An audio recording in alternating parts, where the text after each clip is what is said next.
ഉരുൾപൊട്ടൽ വ്യാപകമായ നാശനഷ്ടമുണ്ടാക്കിയ ചൂരൽമലയിലെ കാഴ്ചകളാണ്.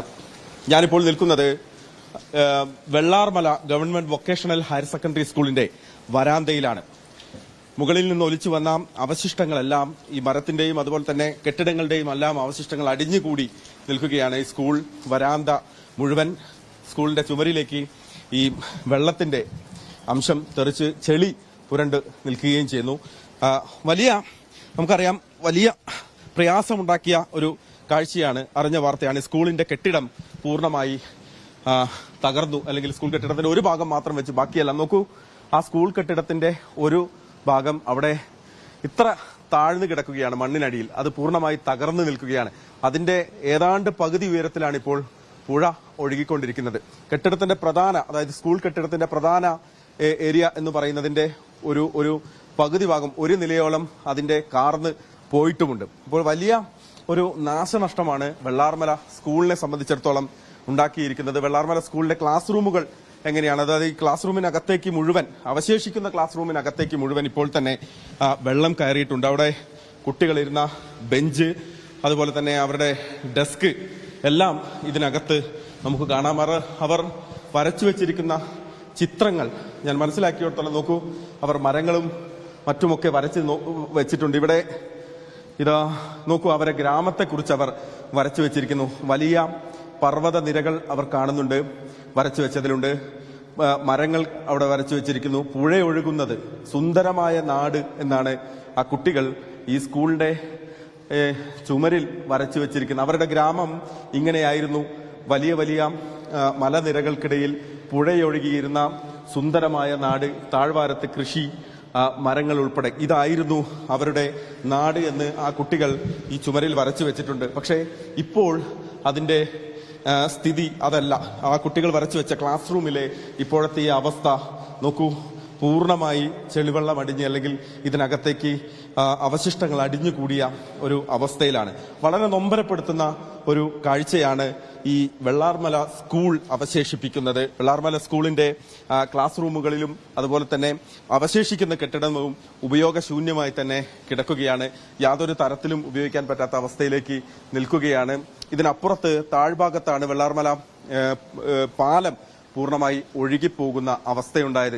വെള്ളത്തിന്റെ കുത്തൊഴുക്ക് ഇപ്പോഴും തുടരുകയാണ്. സംഹാര താണ്ഡവമാടുന്ന ഉരുൾപൊട്ടി പൂർണ്ണമായി നശിപ്പിച്ച് കൊണ്ടുപോയ ശേഷം അവശേഷിച്ച ഒരു കാഴ്ചയാണ് ഇപ്പോൾ നമുക്ക് കാണുന്നത്. സ്കൂളിന്റെ മുറ്റം ഏതാണെന്നോ അല്ലെങ്കിൽ സ്കൂളിന്റെ ബാക്കിയുള്ള കെട്ടിടങ്ങൾ ഏതൊക്കെയാണെന്നോ എന്ന് പോലും തിരിച്ചറിയാൻ പറ്റാത്ത രീതിയിലേക്ക് മാറിയിരിക്കുന്നു.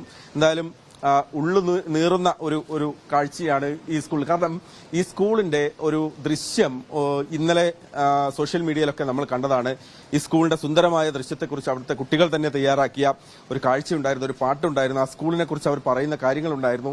വളരെ സുന്ദരമായ ഒരു പ്രദേശത്ത് വലിയ പ്രശ്നങ്ങളില്ലാതെ ഒരു നീർച്ചാൽ ഒഴുകുന്നതിന് തൊട്ട് സമീപത്താണ് ഞങ്ങളുടെ സ്കൂൾ എന്ന് പറഞ്ഞത്. പക്ഷേ ഇതൊരു വല്ലാത്ത കാഴ്ചയാണ്, ഉള്ളിൽ ഒരു വലിയ നീറ്റലുണ്ടാക്കുന്ന കാഴ്ചയാണ്. എന്തായാലും വെള്ളാർമല സ്കൂളും ഈ ഉരുൾപൊട്ടലിന്റെ ഒരു നൊമ്പരമായി തന്നെ നിൽക്കുകയാണ്.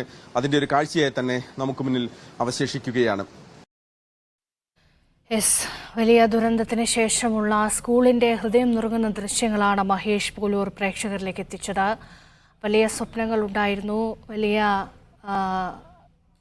കാഴ്ചകൾ ഉണ്ടായിരുന്നു ആ സ്കൂളിനുള്ളിൽ. ഇപ്പോൾ ഒരു ദുരന്ത ഭൂമിയായി ആ സ്കൂൾ മാറുകയാണ്. അവിടുത്തെ കുഞ്ഞുമക്കൾ അവരുടെ ചിത്രങ്ങളൊക്കെ ആ ചുവരുകളിൽ ഒട്ടിച്ചിരുന്നു, അവരുടെ നാടിനെ പറ്റി, അവരുടെ പുഴയെപ്പറ്റി. പക്ഷേ ഇപ്പോഴൊക്കെ അതൊരു കണ്ണീർ കാഴ്ചയാവുകയാണ്. ആ സ്കൂളിൽ പഠിച്ച കുഞ്ഞുങ്ങളിപ്പോൾ ഉണ്ടോ എന്നറിയില്ല. അവരിൽ പകുതിയിലേറെ മക്കളുടെ ഉറ്റവരും ഉടയവരും നഷ്ടപ്പെട്ടു പോയി. പലരും എവിടെയാണെന്ന് പോലും അറിയില്ല. അങ്ങനെ ഏറ്റവും സങ്കടകരമായ നിമിഷങ്ങളിലൂടെയാണ് ആ നാടൊന്നാകെ കടന്നു പോകുന്നത്. അവർ ഒറ്റയ്ക്കല്ല, ഒപ്പം കേരളമുണ്ട് എന്ന് ഇവിടുത്തെ മനുഷ്യരൊക്കെ അവർക്ക് ഉറപ്പ് നൽകുന്നുണ്ട്. ഉരുൾപൊട്ടലിൽ വിലാപഭൂമിയായി മാറുകയാണ് വയനാട്. ആശങ്ക ഉയർത്തി ഓരോ മണിക്കൂറിലും മരണസംഖ്യ ഉയരുന്നു. ചൊവ്വാഴ്ച പുലർച്ചെ വയനാട്ടിലെ മുണ്ടക്കൈ ചൂരൽമല മേഖലയിലുണ്ടായ ഉരുൾപൊട്ടൽ ദുരന്തത്തിൽ മരിച്ചവരുടെ എണ്ണം ഓരോ മണിക്കൂറിലും കൂടുന്ന കാഴ്ചയാണ്. നിരവധി പേരെ ഇനിയും കണ്ടെത്താനുണ്ട്. വളരെ കാര്യമായി തന്നെ രക്ഷാപ്രവർത്തനം മുന്നോട്ട് പോകുന്നുണ്ട്. കാണാതായവരുടെ എണ്ണം വലുതാണ്. ഇപ്പോൾ മരിച്ച ആളുകളുടെ എണ്ണത്തേക്കാൾ വലുതാണ് കാണാതായവരുടെ എണ്ണം എന്നുള്ളതാണ് ഏറ്റവും കൂടുതൽ ആശങ്ക ഉയർത്തുന്നത്. അതുകൊണ്ട് തന്നെ വരും മണിക്കൂറുകളിൽ മരണസംഖ്യ ഇനിയും കൂടുമെന്ന് തന്നെയാണ് കരുതേണ്ടത്. മുണ്ടക്കയിലും ചൂരൽമലയിലും രക്ഷാപ്രവർത്തനം തുടരുകയാണ്. കരസേന രംഗത്തുണ്ട്, വ്യോമസേനയുണ്ട്, NDRF സംഘമുണ്ട്, STFR സംഘമുണ്ട്, പോലീസുണ്ട്, അഗ്നിരക്ഷാസേനയുണ്ട്. നിരവധി സന്നദ്ധ പ്രവർത്തകർ സ്വമേധയാ ഇതിനുവേണ്ടി തയ്യാറായി വന്ന നിരവധി സന്നദ്ധ പ്രവർത്തകരുണ്ട്. അങ്ങനെ എല്ലാവരും ഒരുമിച്ച് കൈമേയ് മറന്നുകൊണ്ടുള്ളൊരു രക്ഷാദൗത്യമാണ് ഇപ്പോൾ മുന്നോട്ട് പോകുന്നത്. പ്രദേശത്ത് കൂടുതൽ മണ്ണുമാന്തി യന്ത്രങ്ങൾ, മറ്റ് സംവിധാനങ്ങളും ഒക്കെ എത്തിച്ച് രക്ഷാപ്രവർത്തനം ഊർജിതമാക്കാനുള്ള ശ്രമമാണ് ഇപ്പോൾ നടന്നുകൊണ്ടിരിക്കുന്നത്. ഒപ്പം ഏറ്റവും പ്രധാനപ്പെട്ട കാര്യം, സൈന്യത്തിൻ്റെ നേതൃത്വത്തിൽ ബെയിലി പാലം നിർമ്മിക്കാനുള്ള നടപടികളും മുന്നോട്ട് പോകുന്നുണ്ട്. നാളെയോടെ ഇത് പൂർത്തിയാക്കാൻ കഴിയുമെന്നാണ് പ്രതീക്ഷിക്കുന്നത്. അങ്ങനെയാണെങ്കിൽ രക്ഷാപ്രവർത്തനത്തിന് കൂടുതൽ വേഗം കൈവരുമെന്നാണ് പ്രതീക്ഷിക്കുന്നത്. ആ പാലം നശിച്ചു പോയതുകൊണ്ട് തന്നെ, പൂർണ്ണമായും ഇല്ലാതായതുകൊണ്ട് തന്നെ വളരെ ദുരിതമാണ് രക്ഷാപ്രവർത്തനത്തിന് അനുഭവിക്കുന്നത്. ആ പാലം നിർമ്മിച്ചാൽ മാത്രമേ മറ്റു കാര്യങ്ങൾ സുഗമമായി മുന്നോട്ട് കൊണ്ടുപോകാൻ കഴിയൂ. ഇതുവരെയുള്ള കണക്കുകൾ അനുസരിച്ച് 205 ആളുകളാണ് ദുരന്ത ഭൂമിയിൽ ഇതുവരെ മരിച്ചിട്ടുള്ളത്. അതിൽ തിരിച്ചറിയാനുണ്ട് ആളുകളെ. അപ്പം ഒരുപാട് ആളുകളെ കാണാതായിട്ടുണ്ട്.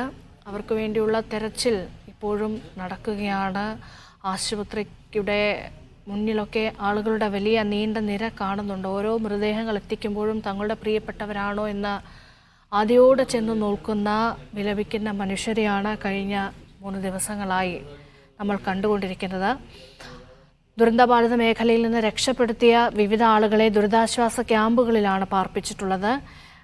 7000-ഓളം പേരാണ് വിവിധ ക്യാമ്പുകളിൽ കഴിയുന്നത്. മേപ്പാടിയിലെ 8 ക്യാമ്പുകളിൽ മാത്രം 1000-ലധികം പേരിപ്പോൾ ഉണ്ട്. അവർക്ക് അവിടെയുള്ള എല്ലാ ക്രമീകരണങ്ങളും നിലവിൽ ഏർപ്പെടുത്തിയിട്ടുണ്ട്. കൂടുതൽ ആളുകളെ മാറ്റാനുള്ള ശ്രമങ്ങളും നടക്കുന്നുണ്ട്. ഏറ്റവും ആശങ്കയാകുന്നത് ഓരോ മണിക്കൂർ കഴിയുമ്പോഴും ഉയരുന്ന മരണസംഖ്യ തന്നെയാണ്. 205 പേരാണ് നിലവിൽ മരിച്ചിരിക്കുന്നത്.